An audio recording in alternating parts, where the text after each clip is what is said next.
आपसे काल भैरव के विषय में जानना चाहा है कि सारे तंत्रों की अधिष्ठात्री जो देवी है वो काली है। जितने भी तंत्र हैं उन तंत्रों की जो सब पर जो अपना अधिष्ठान रखती है, यानी सबकी जो पूज्य है, आराध्य है, सबकी ऊँची, वो है काली। काली का रूप जो है वो बड़ा भयंकर रूप है। इसके बारे में एक दिन हम बात भी कर रहे थे, थोड़ा सा जिक्र किया था अति सौम्य अति रौद्राय में, कि काली का रूप बड़ा रौद्र है। उस रौद्र रूप में सबसे बड़ी दिक्कत ये होती है कि उसको देख करके आदमी कांप जाता है। भयंकर दंष्टा कराल बदनी, बड़े बड़े विकराल दांत हैं उसके निकले हुए। उन दांतों के कारण से बड़ी भयंकर हो जाती हैं वो। और शिरोमाल विभूषणी, जितने भी राक्षस हैं उनका सर काट करके उस खोपड़ी की माला से अपने आप को श्रृंगार करती हैं। वो खोपड़ियों की माला सारे जितने राक्षसों को मारा उनका श्रृंगार का एक ही रूप है। उनके रक्त से, उनके शोणित से अपनी खप्पर भरती हैं। जिस खप्पर से उनकी प्यास बुझती है, वो खप्पर जो है भरा हुआ होता है, तब वो शोणित की रास से, तो उनका बड़ा भयंकर रूप है।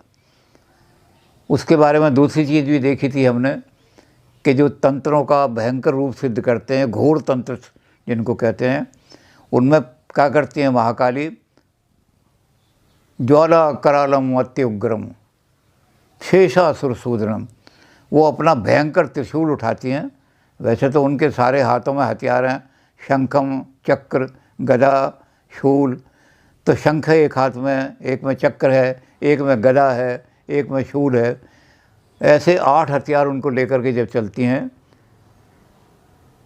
तो उसमें त्रिशूल में क्या होता है कि जब वो भयंकर रूप धारण करती हैं तो त्रिशूल के अंदर बड़ी बड़ी ज्वालाएं निकलने लगती हैं, और जो उन ज्वालाओं के निकट में आ जाता है वो भस्म हो जाता है।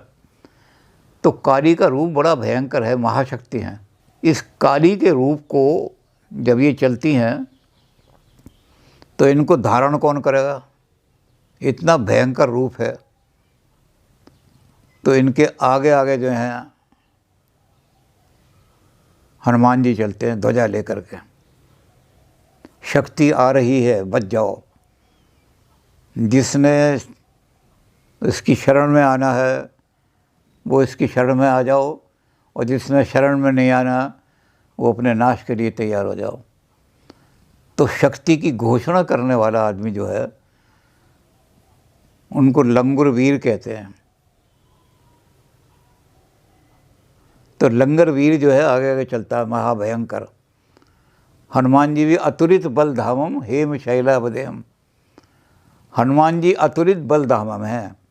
यही गिरी चरण देई हनुमंता, चले सुता पाताल तुरंता। तो शक्ति की आराधना करते हुए, घोषणा करते हुए कि महाशक्ति पधार रही है और बड़े भयंकर रूप में पधार कर रही है, इसलिए सब राक्षसों अपने नाश के लिए तैयार हो जाओ और या उसकी शरण में आ जाओ। तो आगे आगे तो चलते हैं हनुमान जी, पीछे चलती हैं उनकी योगनियाँ। ये योगनियाँ क्या हैं? ये भयंकर गीदड़ों के समान, जैसे गीदड़ चिल्लाते हैं इकट्ठे, और रात को बड़ी भयंकर उनकी आवाज़ गूंजती है गीदड़ों की, क्योंकि गीदड़ मिलकर के चिल्लाते हैं। तो ये योगनियाँ जब चलती हैं तो इनकी किलकार बड़ी ज़बरदस्त होती है, और उस किलकार के कारण से लोग कांप जाते हैं।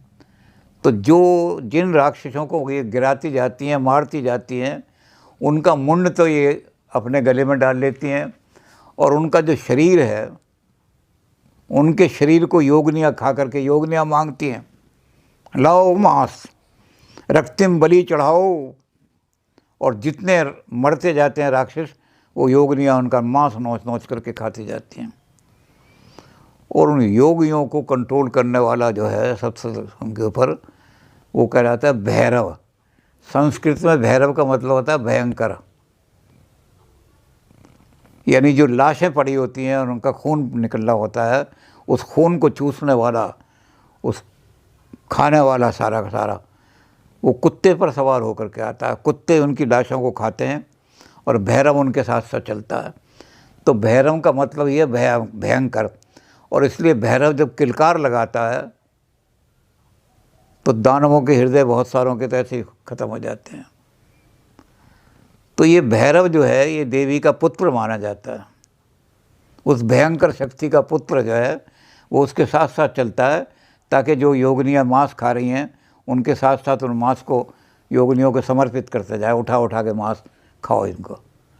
तो बड़े भयंकर रूप में आता है। अब ये भैरव जो हैं इनके कई रूप हैं। किलकार भैरव दिल्ली में स्थापित है। काल भैरव जहाँ माता का बहुत बड़ा मंदिर है उसके पीछे स्थापित है। तो भैरव के अलग अलग नाम से अलग अलग रूप हैं। ये काल भैरव है, ये किलकार भैरव है। किलकार भैरव तो ये है कि अपनी किलकार से ही शत्रुओं को मार देता है। इतनी भयंकर जोर से किलकार लगाता है वो कि उसकी आवाज़ सुनकर के शत्रु कांप जाता है, मर जाता है। इसी से काल भैरव जो है वो योगिनियों को लेकर जब चलता है काल भैरव, तो योगिनियाँ मांगती हैं मांस लाओ खाने के लिए, और नहीं मिलेगा मांस तो भैरव उनको चीर चीर करके खून निकाल निकाल करके देवी का खप्पर भरेगा अपनी माँ का, और मांस जो है योगिनियों को खिलाएगा। तो काल भैरव और महामाया महाशक्ति ये तंत्र की अधिष्ठात्री देवती हैं, शत्रुनाशक, भयंकर से भयंकर शत्रुनाश जाते। अब इसका एक रूप क्या है, रक्त बीज। रक्त बीज को भगवान ने, शंकर भगवान ने बड़ी तपस्या की रक्त बीज ने, तो रक्त बीज को भगवान शंकर ने वरदान दे दिया कि जहाँ तेरा एक बूंद भी रक्त की गिरेगी वहाँ एक रक्त बीज पैदा हो जाएगा। तो जब शुंभ और निशुंभ से लड़ाई होने लगी तो चंड भी मर गया, मुंड भी मर गया, सारे के सारे मर गए जितने भी थे। चामुंडा इसलिए कहलाती हैं, चंड और मुंड को मारने वाली। चंड और मुंड को मार करके उनकी माला गले में डाली उनके सर। तो उन्होंने रक्त बीज का आह्वान किया, रक्त बीज तुम आओ हमारी रक्षा करो। तो रक्त बीज आ गया। अब देवी ने चक्र मारा पहले उसका, महाभयंकर चक्र, और जैसे ही चक्र मारा और रक्त बीज के शरीर से खून निकला तो जितने बूंदें उसकी गिरी थी रक्त बीज के खून की उतने चक्र पैदा हो गए।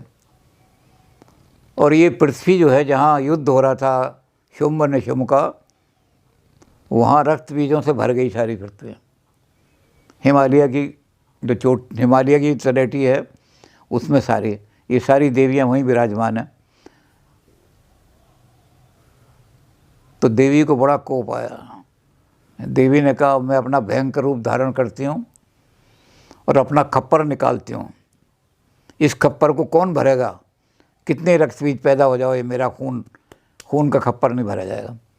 तो उन्होंने महाभयंकर रूप, जिब्बिया बाहर निकली हुई है, लाल लाल जिब्बिया उनकी, आँखें बड़ी भयंकर हैं, उनसे अग्नि बरस रही है, और वो क्रोध में आकर के, दिव्या क्रोध समाकुला, देवी महाभयंकर क्रोध में आ गई, और काल भैरव उनके साथ चल रहे हैं काल की घोषणा करते हुए। तो देवी ने क्या काम किया, उन्होंने कहा अब मैं किसी रक्त बीज को नहीं मारूंगी, अब मैं इनको खाऊंगी। पकड़ा उन्होंने, अपने मुंह में डाल लिया। उस मुंह के अंदर जो रक्त बीज पैदा हो जाते थे उनको दंष्टा कराल बदनी, बड़े बड़े भयंकर से वहीं उनको चबा देती थी। एक बूंद भी पृथ्वी पर नहीं गिरने दिए। सारे रक्त बीजों को चाप गई और खप्पर नहीं भरा, क्योंकि रक्त बाहर गिरता तो खप्पर में गिरता। तो उन्होंने कहा मेरा खप्पर भरो, नहीं विनाश कर दूंगे। एक भी राक्षस नहीं बचा, और वो अभी तृप्त नहीं हुई। भैरव चल रहे हैं उनके पीछे पीछे, भयंकर रूप चीत्कार करते हुए, लाओ योगिनियों के लिए मांस लाओ। कहाँ है मांस, योगिनियाँ मांस खाएंगी, कच्चा मांस खाती हैं योगिनियाँ, कच्चा मांस लाओ ये योगिनियाँ खाएंगी। भयंकर चीत्कार कर रहा है भैरव, और देवी गुस्से में भरी हुई चल रही हैं। जब यहाँ कोई नहीं बचा, सारे राक्षस मार दिए, तो अब कहाँ खून मिला, तो देवी चल दी देवलोक की तरफ चली। उन्होंने कहा मेरा खप्पर भरो, अगर राक्षसों नहीं भरा गया तो देवों को मारूंगी। जब तक मेरा खप्पर नहीं भरेगा खून से, मैं संतुष्ट नहीं हो सकती। स्वर्ग लोक में भगदड़ पड़ गई, इधर देवी आ रही है, तो जब इन्होंने राक्षसों को, उन सबको खा गई, भक्षण कर गई सबका, और योगिनी अभी तक मांग रही है मांस लाओ, मांस लाओ, तो ये स्वर्ग की तरफ आ रही है। तो देवता कांप गए, क्या करें। उन्होंने कहा भगवान शंकर समाधि में बैठे हैं, वहाँ चलो, शंकर की समाधि खुलेगी तभी कल्याण होगा। सारे देवताओं ने आके शोर मचाना शुरू कर दिया वहाँ। उनकी शंकर की समाधि खुल गई, क्या बात है। उन्होंने कहा जो महाशक्ति है वो मार रही है इस तरह। शंकर ने कहा कि मैंने तो उसे यहाँ बिठाया था कि जब तक मैं समाधि में बैठा रहूँ तुम मुझे जल वल देती रहना, वो कैसे चली गई यहाँ से। उन्होंने कहा जी राक्षसों का कोलाहल मच रहा था, और उन्होंने राक्षसों को कहा कि शंकर भगवान की समाधि में तो कोई विघ्न नहीं डाल सकता, मैं भी विघ्न नहीं डाल सकती हूँ, लेकिन जिस काम के लिए आप आए हो, मैं उस काम के करने के लिए मैं चलती हूँ। ओहो, शक्ति जब शिव से अलग हो जाए तो विनाशकारी बन जाती है।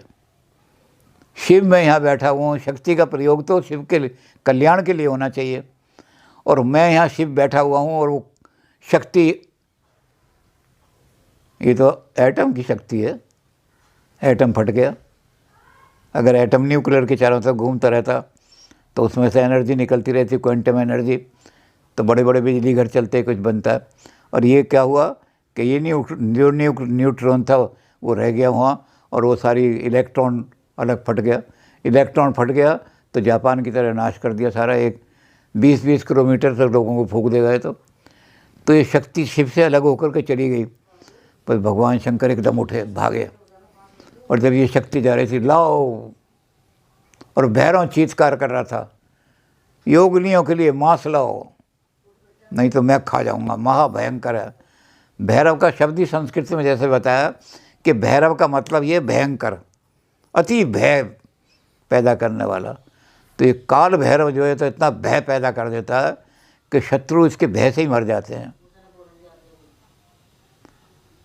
तो भगवान शंकर जो है जाकर के रास्ते में लेट गए। अब ये तो बड़ी क्रोध में चली जा रही थी, लाओ रक्त लाओ, रक्त लाओ, मेरा खप्पर भरो। इसने नीचे देखा ही नहीं कौन लेटा हुआ है, जाके शिव जी के ऊपर पैर पड़ गया। जब शिव जी के ऊपर पैर पड़ा तो समझी शायद कोई मेरा शिकारी आ गया, कोई राक्षस। तब नीचे को देखा, ओहो शंकर भगवान मेरे पति मेरे नीचे बैठे हुए हैं। वहीं खड़ी हो गई है, स्तब्ध हो गई। अब ये तंत्र का रूप है। वैष्णव ग्रंथों में देवी का ये रूप नहीं मिलता, शिव के ऊपर खड़ी हुई। शिव के ऊपर देवी खड़ी हुई ये किसी वैष्णव ग्रंथ में नहीं मिलेगा, ये तंत्र में मिलेगा। तो तंत्र में इस रूप में जब खड़ी हो गई, शिव ने रोक लिया उसको, और वो लज्जा के कारण से उनका वो जीभ जो थी ऐसी कैसी निकली, जो जीभ खून पीने के लिए लगी थी वो लज्जा के कारण से बाहर रह गई। तो भगवान ने कहा कि इसी रूप में संसार में तुम पूजी जाओगी, जिस दिन मैं हट जाऊंगा तुम भयंकर रूप धारण कर लोगी। जब तक मैं लेटा रहूँगा तब तक तुम शिव रहोगी, कल्याणकारी रहोगी। तो काल भैरव जो हैं वो हैं, उनके साथ चलते हैं, जो काल का संदेश देते हुए कि तैयार हो जाओ अपने नाश के लिए, दुष्टो नाक राख तैयार हो जाओ, मेरी योगिनी है तुम्हारा मांस खाने के लिए तैयार हो। तो ये काल भैरव, किलकार भैरव, ये सारे देवी के पुत्र हैं जो देवी के पीछे पीछे चलते हैं।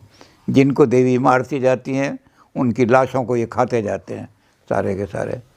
तो ये काल भैरव तंत्र का रूप है, ये वैष्णव ग्रंथों में कहीं नहीं के हाथ में लेते हैं। इसलिए कलयुग में काल भैरव जी का दर्शन प्रथम माना जाता है। जैसे ही आप काशी में आते हैं, स्वयं हमारे प्रधानमंत्री श्री नरेंद्र मोदी जी जो काशी से सांसद हैं, जब भी वो काशी आते हैं तो प्रथम रूप से काल भैरव जी का दर्शन करते हैं। उसके बाद में फिर विश्वनाथ जी जाते हैं। स्कंद पुराण में ऐसा वर्णन आता है कि यदि व्यक्ति अपने घर से निकलता है काशी आने के लिए, तो मात्र घर से निकलने और काशी आने के बीच में जितने भी कदम वो चलता है, जितने भी स्टेप्स वो चलता है, उसे हर कदम पे अश्वमेध यज्ञ जितना पुण्य प्राप्त होता है। लेकिन ये भारी पुण्य काशी आने का आपको तभी प्राप्त होता है जब आप साक्षात काल भैरव जी के दर्शन करते हैं। इसीलिए इनके दर्शन के बिना आपका यात्रा अधूरा माना जाता है। एक फन फैक्ट मैं सभी व्यूअर्स के साथ शेयर करना चाहूंगा, शायद बहुत कम लोगों को पता हो। आप कहीं यहाँ लोकल पुलिस स्टेशन या कोतवाली में जाएंगे तो आप देखेंगे वहाँ जो चीफ सुपरिटेंडेंट की सीट है, वहाँ पर सुपरिटेंडेंट नहीं बैठता, वहाँ काल भैरव जी की फोटो रखी रहती है और जो एक्चुअल सुपरिटेंडेंट है वो उनके बगल में बैठता है। क्योंकि ऐसा माना जाता है कि कलयुग कलिकाल में भी काल भैरव जी ही इस काशी क्षेत्र की रक्षा कर रहे हैं, गार्डियन है, कोतवाल है, और जो आज के मॉडर्न डे ऑफिसर्स हैं वो उनके एजेंट हैं। इसलिए irrespective of caste, creed, religion और सेक्स, कोई भी ऑफिसर डेजिग्नेट अगर ज्वाइन करता है तो पहले उसको यहाँ मत्था टेकना है, फिर ही कुर्सी पे बैठना है। धन्यवाद।